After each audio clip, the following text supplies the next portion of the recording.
North Korea says, will attend Olympics and rival South Seoul. North Korea said it was willing to send athletes and a high-level delegation to the forthcoming Winter Olympics in the South on Tuesday as the rivals held their first official talks in more than 2 years after high tensions over Pyongyang's nuclear weapons program.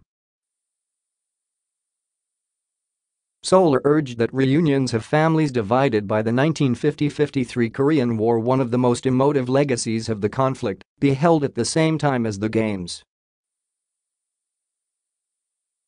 And the two sides agreed to restore a military hotline closed since February 2016 to improve communications between their armed forces, the South's Vice Unification Minister Chun Hae-Sung said.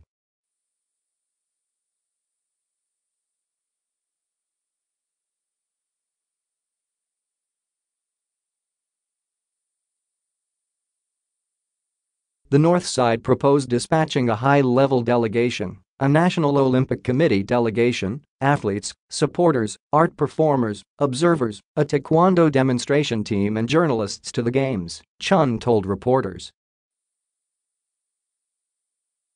Looking businesslike, the South's Unification Minister Cho Myoung-Gyon and the North's Chief Delegate Ri Son-Gwon shook hands at the entrance to the building and again across the table. Ri wore a badge on his left lapel bearing an image of the country's founding father Kim Il-sung and his son and successor Kim Jong-Il, while Cho sported one depicting the South Korean flag.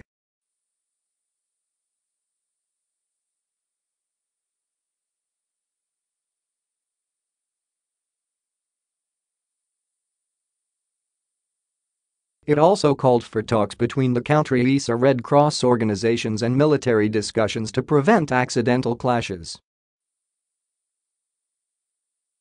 Let us present the people with a precious New Year as gift, said the NorthÄ's Ri.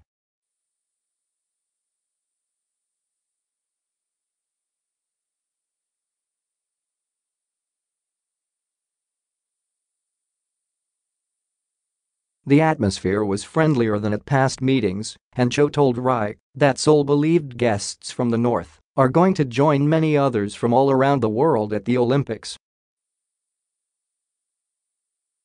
The people have a strong desire to see the North and South move toward peace and reconciliation, he added. It was a radically different tone from the rhetoric of recent months, which have seen the North's leader Kim Jong-Un and U.S. President Donald Trump trade personal insults and threats of war. Pyongyang has defied international pressure in recent months and launched missiles capable of reaching the U.S. mainland, as well as carried out its sixth and most powerful nuclear test to date. Seoul has been keen to proclaim the Games in Pyeongchang, just 80 kilometers, 50 miles, south of the DMZ, a peace Olympics, but it needs Pyongyang to attend to make the description meaningful.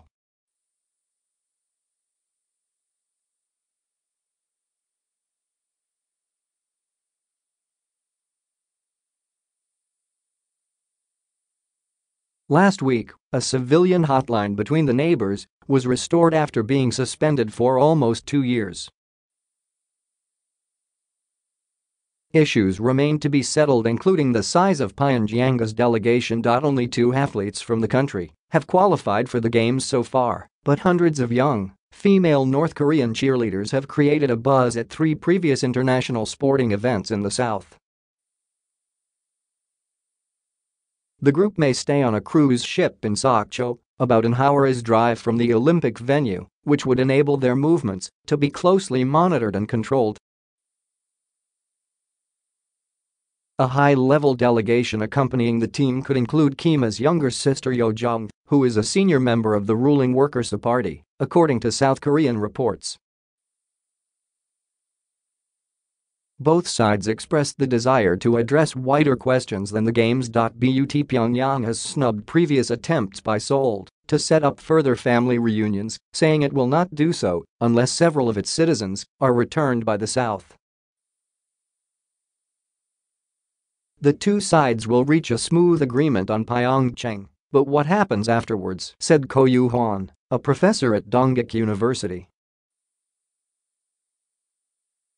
In terms of pending issues regarding the improvement of inter-Korean ties, it won't be easy to immediately reach an agreement. It was not clear whether the North had sought to discuss a permanent end to large-scale annual military drills between Seoul and Washington. The North's Rodong Sinmun newspaper, the ruling party's official daily, made no mention of the talks Tuesday, but said that U.S. policies focused on sanctions and aimed at raising pressure against North Korea had failed and Pyongyang had become an international nuclear power. The United States and South Korea agreed last week to delay their full Eagle and Key Resolve military exercises until after the Games, apparently to help ease nerves. Trump said at the weekend he hoped the rare talks between the two Koreas would go beyond the Olympics and that Washington could join the process at a later stage. But U.S. Ambassador to the United Nations Nikki Haley said that there was no turnaround in the U.S. stance, reiterating that the North must stop nuclear tests for talks with Washington.